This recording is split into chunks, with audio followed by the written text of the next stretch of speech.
masaya naman kasi na ano sa expectations ko na magpa-plumbing kami, magpapasok na wire kasi building wiring and management po yung kinuha ko. So masaya naman po siya magturo and yung mga theories naturo niya din po.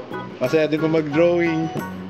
And yun po, tsaka kasi yung mga classmates ko, magiging buddies ko na po in the future pag graduate na po ako.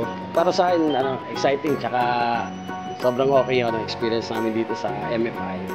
Lahat ng expectations, especially actual, lalo na kailangan sa work namin. So, si Sir Mabilog naman, especially, hi Sir Joseph Mabilog.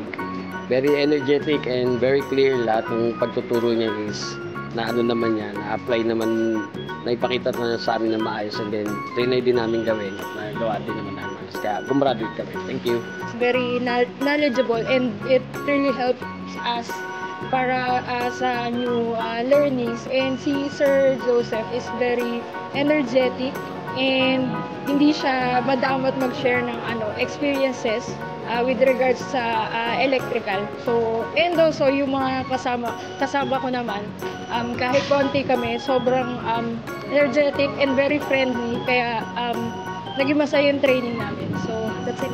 It actually exceeded my expectation because of the theories that we applied. So, mas na-build yung confidence ko in terms of building wiring and installation. Tapos yung si Engineer Mabilog was very accommodating and magaling siyang magturo. Tapos hindi ka matatakot magtanong or kahit magkamali ka, okay lang kasi that's where you learn. And for my classmates, so yeah, they're very energetic and all of them are friendly.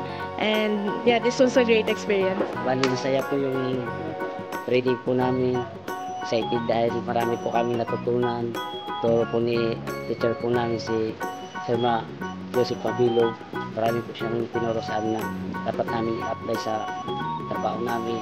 Kaya marami pa kami natutunan sa kanya. Din sa MFI, maraming salamat dahil nagkaroon sila ng course. Nakakuha niya po yung expectation ko, lahat po ng actual, saka yung pag-wiring namin, na-experience po namin lahat. At marami po kami natutunan. Basta sabi ko po na pwede na po kami mga kontrata.